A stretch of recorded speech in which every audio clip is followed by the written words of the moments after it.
Mali cɛ ani muso Segu 24 info antidote bi amununa k'an ka karamɔgɔba sɛgɛrɛ n'o ye Usaz Yaya Toure kana question kelen dɔrɔn no Usaz Jakatul Fitri ale bɔcogo dontoro a bɔ waatiw la. Alhamdulillahi rabbil alamin. Zakatul Fitri n'u b'a fɔ a ma ko Jakatul Fitri bamanankan la. Arabukan na u b'a fɔ a ma ko Zakatul Fitri. An y'a minɛ Ibn Abbas da ko Alakira ko sallallahu alayhi wa sallam ko Zakatul Fitri tuhratun lis-sa'im min al-laghwi war-rafas. Rawahu Abu Dawud. Ko Zakatul Fitri ko abi silamɛ saniya ka bɔ a bɛ dajuguya minnu kɛ k'a to su na ni a bɛ kojugu misɛnnin minnu kɛ k'a to su na a bɛ silamɛ saniya ka bɔ olu ma nka hikima wɛrɛw bɛ yen nɔ olu bɛ Zakatul Fitri la parce que silamɛ yɛrɛ n'a fɔra k'e ka bɔ salidonya fɛ i ka du kɔnɔ i parilen i nisɔndiyalen ka t'i silamɛ ɲɔgɔn dɔw ye olu nisɔngoyalen don parce que dumuni t'u bolo ka dun. Donc il b'a sɔrɔ ɲɛdaw sisilen don o cɛ man ɲi silamɛw yɛrɛ dama ni ɲɔgɔn cɛ o de la Ala ye a wajibiya an ka Zakatul Fitri bɔ o ye a hikima dɔ ye o ni a ka fisa sunbatɔ ma a bɛ sunbatɔ saniya ka bɔ ko caman na. Zakatul Fitri zakatu yɛrɛ kɔrɔ ye ko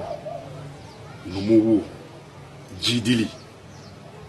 jaga yɛrɛ kɔrɔ ye ka fɛn jidi ka nafolo jidi a bɛ jidi yɔrɔ jumɛn a bɛ jidi ka mizanu dilan i ka balance la lahara jɔlo Ala b'a fɔ ko ale bɛ ɲuman kelen ale bɛ a kɛ ɲɔ tiza 100 ye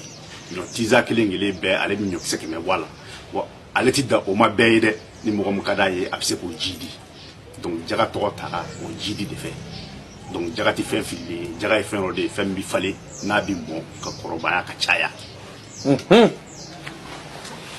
Zakatul Fitri a bɛ wajibiya silamɛ bɛɛ lajɛlen kan n'i ye hɔrɔn ye ni a se b'i ye k'a bɔ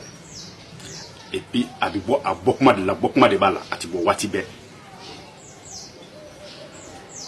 wa Zakatul Fitri a bɛ wajibiya hadamaden kan i ka bɔ mɔgɔ ye mɔgɔ minnu n'olu sirilen don i la diɲɛlatigɛ la ni olu ye silamɛw ye a bɛ i n'a fɔ i muso i denw i fa i ba i ka baarakɛla minnu b'i bolo so kɔnɔ ka jɔnya to diɲɛ kɔnɔ olu fana b'a la tuma bɔ olu bɛɛ lajɛlen ye mais ni mɔgɔ min dɛsɛra e ma se ka Zakatul Fitri sɔrɔ k'a bɔ sali sɔgɔmada fɛ sani tile ka bɔ ou bien k'a bɔ a bɔ kuma na i k'a dɔn k'a fɔ a binna ka bɔ e kan e bɛna fɛn min bɔ sisan o ye saraka de sinon a waati taara k'i to parce que ale ye fɛn ye fɛn min bɛ kɛ waati dɔ de kɔnɔ a tɛ kɛ kuma bɛɛ. Zakatul Fitri a bɔli o ye diyagoya ye ni sunkalo tɔ tora ni sunkalo ban ni tɔ tora ni tile 2 ye a bɔli diyagoyali bɛ daminɛ o waati n'a ka di ye i b'i ta bɔ o waati wa n'a ka di ye fana i bɛ se k'i ta bɔ fo salidon sɔgɔmada fɛ sani tile ka bɔ parce que ni tile bɔra sutura t'a la tuguni ni tile bɔra a kan ka taa di mɔgɔ minnu ma a ka ca la a tɛna olu nafa sabu n'a fɔra k'olu ka tobili kɛ tuguni ka daraka dun ou bien ka fɛn dɔ dun o b'a sɔrɔ u ka mɔgɔ fujunin bɔra idu sɔgɔmada fɛ sali sɔgɔmada fɛ nisɔndiya sɔgɔmada fɛ. Zakatul Fitri a bɛ bɔ ni Alakira ka sɔ'u de sɔ'u kelen olu ye sɔ'u ye Alakira ka ɲɔsuman pani dɔ de ye u b'a fɔ a ma ko sɔ'u arabukan na mais sɔ'u in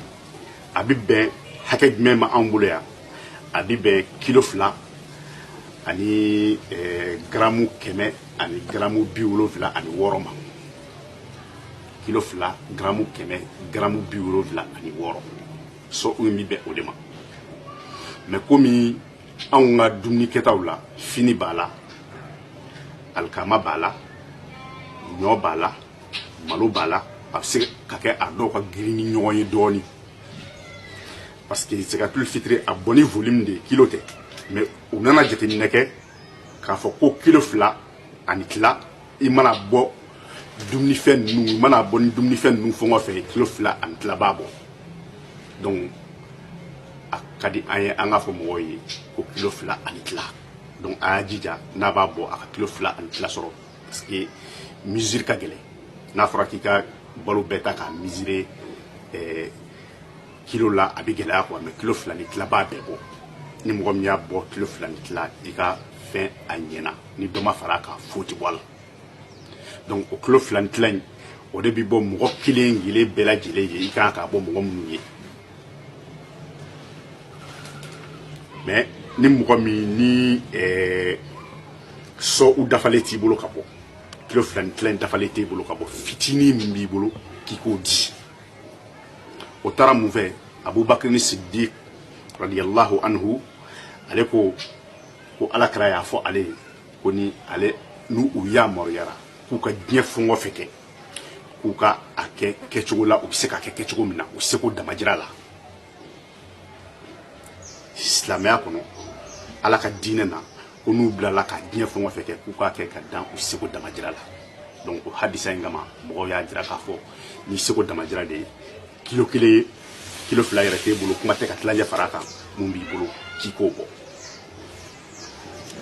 wa a bɛ bɔ fɛn jumɛn na zakatul fitri bɛ bɔ i bɛ dugu min na dugu ka balo principal i n'a fɔ Mali la yan nɔ an ka balo principal kɔni ye malo ni ɲɔ de ani sɔ ani kaba donc zakatul fitri bɛ se ka bɔ nin bɛɛ la anw ka jamana in kɔnɔ yan nɔ Mali la yan nɔ wa zakatul fitri dɔw bɛ yen nɔ olu ka saliya ka bon i b'a sɔrɔ balo minnu b'u bolo ka taa o suma o saliya b'u minɛ yɔrɔ diinɛ mana kɛ cogo o cogo mɔgɔ dɔw bɛ yen i b'a sɔrɔ o saliyaw ka bon mais olu b'a essayer k'a fɔ k'u bɛ taa bɔ ni wari ye u sin ka u sigi ten k'a wari calculer ni kilo 2 ni tila bɛ bɛn wari joli ma u b'olu calculer dɔrɔn k'o wari kɛ ɲɔgɔn kan k'o bila ka taa di mɔgɔ dɔ ma mais o ye fɛn ye fɛn min n'a conseillé tɛ fɛn tɛ fɛn cɛ ɲuman tɛ silamɛya la dɔnnibaw y'a jira k'a fɔ i k'a bɔ balo la o de ye fɛn cɛ ɲuman ye mais n'a ma ɲɛ k'i y'a bɔ nin na i y'a bɔ i ye ko ɲuman dɔ kɛ i ye saraka dɔ bɔ mais zakatul fitri a la cɛ ɲuman ye min ye ala kira tun b'a kɛ cogo min na sallallahu alayhi wa sallam a tun wari to yen a tun b'a bɔ balo de la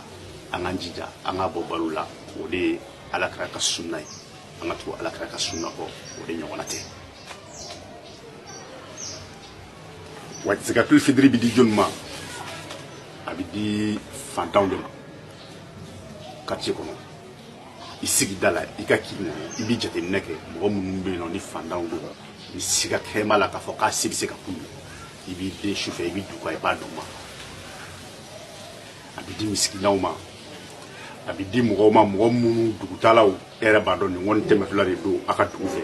a sera aw ka dugu la zakatul fitri waati sera a tɛmɛtɔla don se t'a ye i bɛ se k'a d'u ma i bɛ se k'a di i balima fantanw ma i bɛ se k'a di a ka quartier fantanw ma fantan bɔra yɔrɔ o yɔrɔ i y'a di cogo la a ka di fantan dɔ ma dɔrɔn mɔgɔ min tɛ se k'a bɔ a yɛrɛ ye a ka di olu ma n'i m'o yɛrɛ sɔrɔ dugu dɔw bɛ yen nɔ i b'a sɔrɔ nin diba tɛ yen a dun bɔlen ye diyagoya ye i bɛ taa di jamiyatul khayratuw ma jamiya dɔw bɛ yen nɔ jɛkulu dɔw bɛ yen nɔ olu sigilen don hɛrɛ kɛli kama i b'a sɔrɔ u ka jɛkulu reconnu don État fɛ i bɛ se k'a di olu ma olu ka a bɔ n'i dalen don olu la olu fana y'a bɔcogo dɔ ye donc silamɛw hakili la zakatul fitri kan man ɲina fɛn kɔ n'a sɔrɔ ɲina a dɔ wɛrɛ kɔ a bɛ se ka segin ka na ɲini o la parce que kuma filɛ nin ye i bɛ se ka dɔ ta k'i to ne hakili la